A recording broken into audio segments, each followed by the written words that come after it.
G'day Cool Cats, welcome to week 4 of the Strength Endurance program, and this week we are at our second week of 3 reps on the back squat, bench press and deadlift.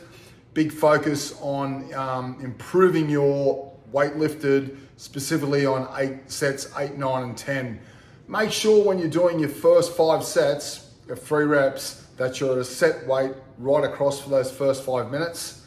So it's about 60% of your 1 RM for the first 5 minutes, and then at minute 6 you're adding 10 pounds, between 10 to 20 pounds. Minute 7 you're adding again, minute 8 you're adding again, minute 9 you're adding again, and minute 10 you're going for a nice strong triple.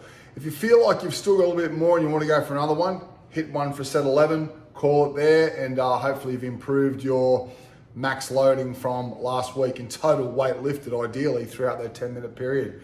So Monday, Wednesday and Friday, fantastic guys. We're going into ones next week and we're going to be doing the same weight across for 10 sets. Okay, that's a really great way to get a good density singles over the course of 10 sets.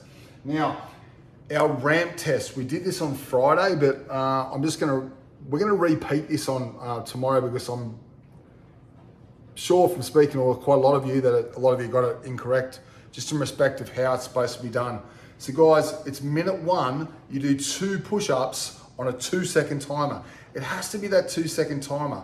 It can't just be bang, bang, right? It's like bang, bang, boom, and then you go for your squat, 1, boom, 2, boom, and then you rest to the next minute, and then you do 4 and 4. Then you rest to the following minute and do 6 and 6. Until you get to the 14-minute mark, the 14 repetition mark, which is at minute 7. You're then going to complete 14 reps. If you can't maintain the tempo, which is 28 seconds, right, on the first set, and then going right into the squats after that, and then rolling right into the next minute, you call your test. It's not like you're just going for 10 minutes. You've got to maintain that 2-second timer tempo, and it's a false positive. A beginner ramp test, it's not a beginner ramp, it's not a beginner test. It's a beginner strength test.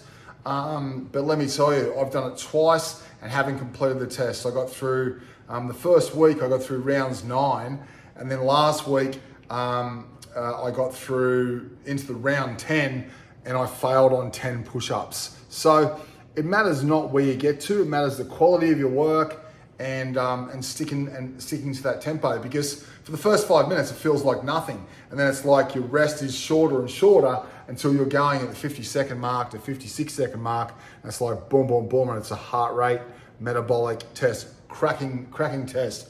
Give it a good go, film it, give me some feedback on where you're at, and get you a good guide about where you are with upper body pressing. Your legs might, tire out as well. Nonetheless, give it a good crack. Guys, our intervals are going to be switching from a row focus for the last 9 to 12 weeks to a run focus. We're now going to be moving into spring, and let me tell you, when I run, my heart rate is a lot higher than it is when I'm rowing or biking. So, hence, burn more energy, it's harder work. So, if you can run and you functionally can run well, I want you to run. It's important to learn the skill and get better at it. And I'm going to be giving you some coaching skills, tips on running technique in the weeks to come. So let's get after that. You can do 6 sets on the bike and 6 sets on the run of this tomorrow or outside if the weather's good.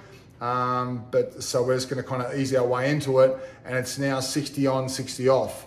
So it's 15 sets. The bike is still there as well. So it's bike, row, and run if you have those 3 modalities. If you don't, just do 2. And if you haven't got any machines, we're just going to run for 15 sets. So it's a 30-minute session, 60 on, 60 off. Ideally, rotate through the 3 machines, or if you've got 2 machines, rotate through those 2, and have fun with it. But be really consistent on all of your training efforts. Don't bounce around with your times going slower than faster and slower, or faster and slower, and you get the drift. Let's just cruise. Okay, nice and sustained pace all the way across.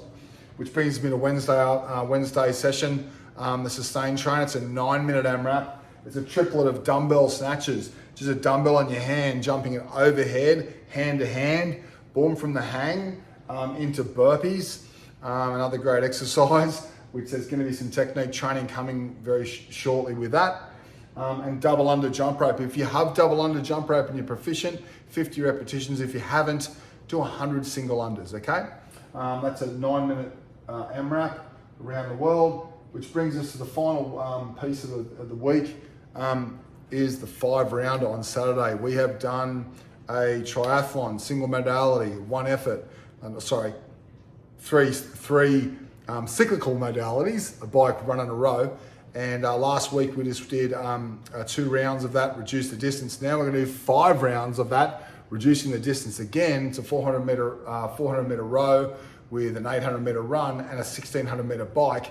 And I want you to go really easy at the start, work your way into it, and then go 2nd round, 3rd round, 4th round, the same pace, and then the last round go fastest. This is the best way to do all your conditioning training, and it's essentially just a game, and you're just kind of working your way into it. So easy on that first one. 2nd, 3rd, and 4th, just be consistent. Don't really bite off more than you can chew, and then hammer that 5th round because you can. Excellent. Have a cracking week, and I'll talk to you next Sunday. Cheers.